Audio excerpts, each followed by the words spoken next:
Alright guys, once again, this is Rumor Control.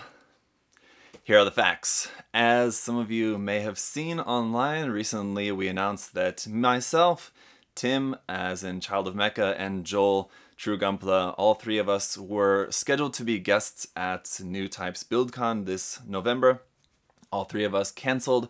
But now, first thing, I'm not going to get into the exact details of why we ended up canceling or, sharing anything that's of a private matter, because it is a private matter, and hopefully you guys will respect that and our reasoning, or just understand that we have good reasoning for not getting into the details publicly as to why we ended up canceling. But it's important for you guys not to make assumptions, because I assume most all of you watching out there do not know all the details, and so if you don't, just I don't know, keep your assumptions to yourself. But based on what I can tell you, what I will tell you in this video, I don't know, you can make your own judgments. But basically, there is two important things I need to let you guys know about why we cancel. And the first thing is that it is not at the fault of USA Gundam Store. So of course, some of you guys did deduce that Tim and Joel and I all either work for or often work with USA Gundam Store.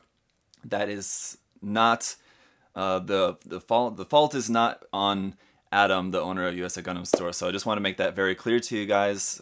When we originally agreed to go to the con, we all sought Adam's blessing, because we all either work for him or work with him there at USA Gundam Store, and he was totally fine with us going to the con at first. So that was not the reason why. I mean, it's not because of him, so I don't want you guys like blaming USA Gundam Store. It's not their fault. It's not Adam's fault as the owner. But there was an issue that we were attempting to solve, and New Type unfortunately just didn't seem very interested in working with us to try to come to a solution to solve that problem. And in their statement that they sent out in an email updating guests about the con, they mentioned how they urged us to stay. Honestly, I never felt like they were urging me to stay. And over time, they just seemed to be kind of completely apathetic to the whole situation, and that's why I eventually just kind of had to give up on any negotiations, and we all decided to jointly all pull out of the con. So now, that's just the first part of this video, which I'm sorry I can't give you guys the full details, and I know it must be kind of annoying. You must be thinking like, well, come on, you're telling us there's a reason, but you're not going to tell us the reason, so of course we're going to make assumptions. That's fine, but I'm sorry guys, that's all that I want to tell you right now, and so it's just going to have to leave it at that. But the second thing that I want to talk to you about, I can tell you, and I feel very excited to tell you about in much more detail, because it has to do with what happened after we let them know that we were canceling. And this is kind of, I think, pretty damaging as well, unfortunately. So here's what happened with the hotel.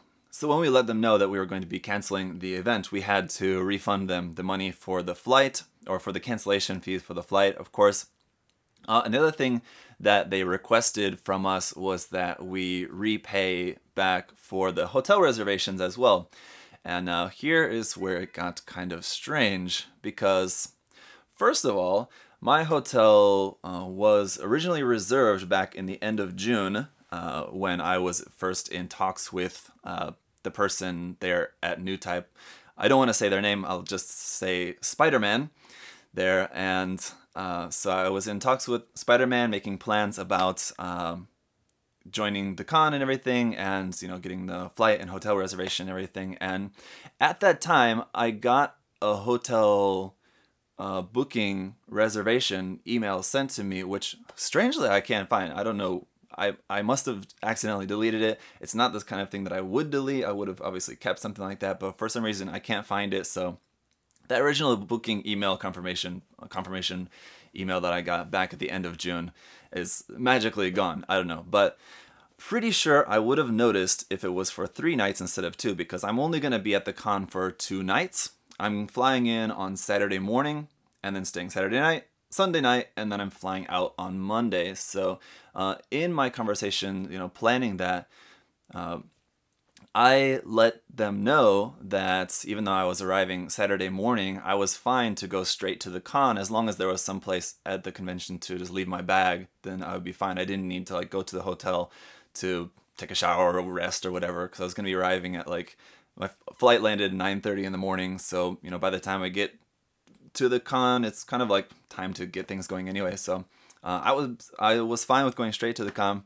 but for some reason they made my hotel reservation for Friday night as well, and it seems just kind of strange to me why they would reserve the hotel for Friday night when I wouldn't even be arriving until Saturday morning. But apparently they said they did this out of convenience for me, so that I would have a place to, you know, go and, you know, wash up or whatever, I guess, before the con, even though I said I didn't need to. But so that was, you know, still, like, we had a contract, so yeah, I still did have a sort of a obligation to pay them back for the hotel. So like, we didn't agree in stone that it was going to only be for 2 nights at any point in the email. So kind of they had a little bit of a loophole to get through for that one. So unfortunately, I was just kind of like screwed at that point. Like, they made it for 3 nights, even though it's a little bit ridiculous. Obviously, only needed it for 2 nights, but okay, whatever. But the other thing was that this hotel costs, in the total cost, is $962. So, you know, that's including taxes and everything. But so over $300 per night. $300 for a night when I'm not even going to be in the room seems a little bit ridiculous. So I asked them then at this point, you know, before I pay back the money for the hotel, you know, I'm sure you're probably looking for someone else to replace me at the con. So is it possible you just keep the room and just change the name and just use it for whoever you get to replace me? They said no, they're not. Well, at first they said maybe if they, you know, end up getting someone to replace me. But then they said no, and they're going to look for someone local, so they're not going to need the room. Okay, that's fine. So I assume that at that time, the room, you know, they canceled the room, and I owe them money for the room, as they said, because it was non-refundable. And so canceling means they had to pay back the full amount, $962. So I was a bit curious, and so in the confirmation email that they sent me later, once we canceled, I asked for, you know, a receipt, so from the booking. So they forwarded me the booking reservation, which was surely a different reservation from the one that I got back at the end of June that I mentioned, because that was just for me. This one was a reservation for 2 rooms, mine and also Tim's room. We're both made in the same reservation, and Tim didn't agree to go until later on after me, so that means at some point my original reservation that was made was either canceled or something altered in some way, somewhere along the line. I have no idea when. Also, when I checked the booking online, the booking was originally not made in my name, or it was originally made in my name and then changed to someone else's name. But anyway, in the email and then on the website, the name for my room was different, which is also kind of strange. And especially if the room was supposedly canceled, then on the website it should have shown that the room was canceled, the reservation was canceled, but it wasn't. It was still there. And if it was not yet canceled yet, I was just wondering why I need to pay back the money that is still for a room that at this point was still being in use. It still hasn't been canceled yet. So I noticed on the website there was an option that says if your room is non-refundable, you can request to the hotel directly to see if they'll give you a kind of, if they'll change their policy or whatever, if they'll give you the room, if they'll give you the cancellation, you know, without having to pay the fees or whatever. So rather than just doing that online, I just rang up the hotel in California there in San Francisco. So I called the hotel and I talked to the guy and gave him my name, and he said, "Oh yeah, your reservation is here, is still there." So that means the reservation was not yet canceled. So I said, "Oh, are you able to cancel that?" And he said, "Yeah, we can cancel it if you like." And I said, "Then if you're able to cancel that, will there still be any fees for that? Will there still be some cancellation fee? Because on the website it says non-refundable." So he checked and he said, "Oh, it's through, Booking.com." So he had to go into there and check it. And he said, "Oh yeah, with the website, with the booking website, you actually don't pay anything yet. So actually nothing's yet been paid. You actually pay later at the hotel." So that means the the room could be canceled, and nothing had actually even been paid for the room yet. So,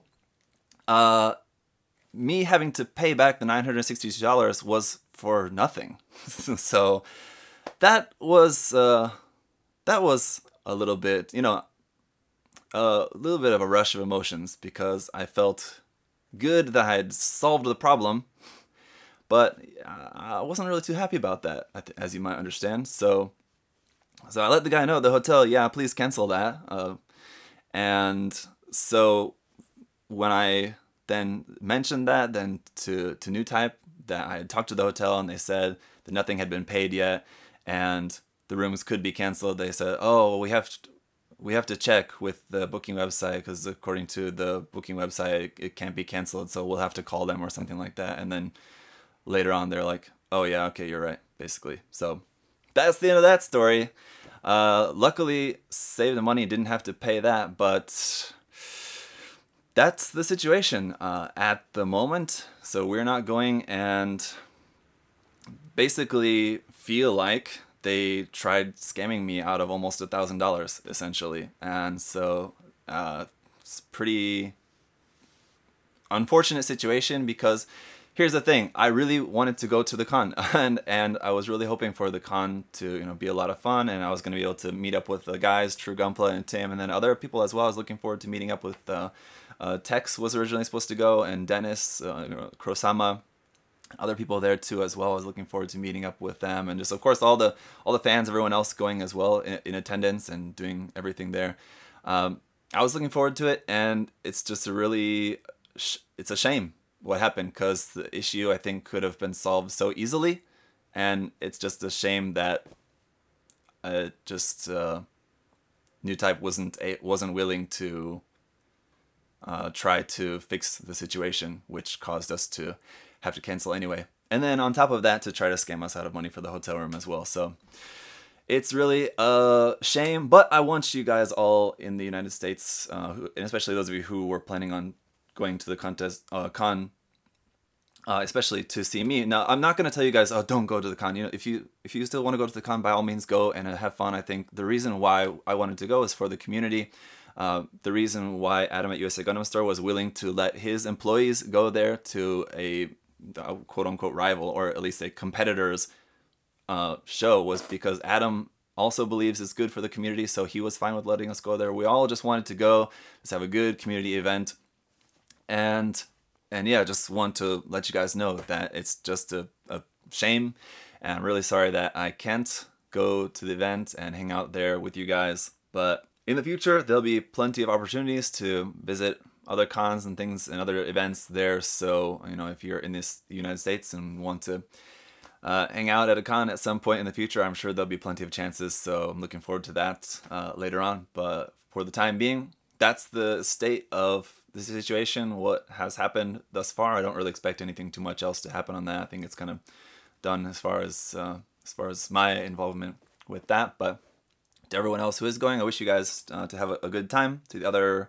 guests who are going, you know, go and, you know, make the most of it. So that's my story, and thank you all for your support in this odd situation. Thank you for listening to this little bit lengthy video about that. But yeah, just thanks for watching, guys. Stay tuned. Plenty of stuff to come in the near future. So that's it, guys. Have a good day. Bye-bye.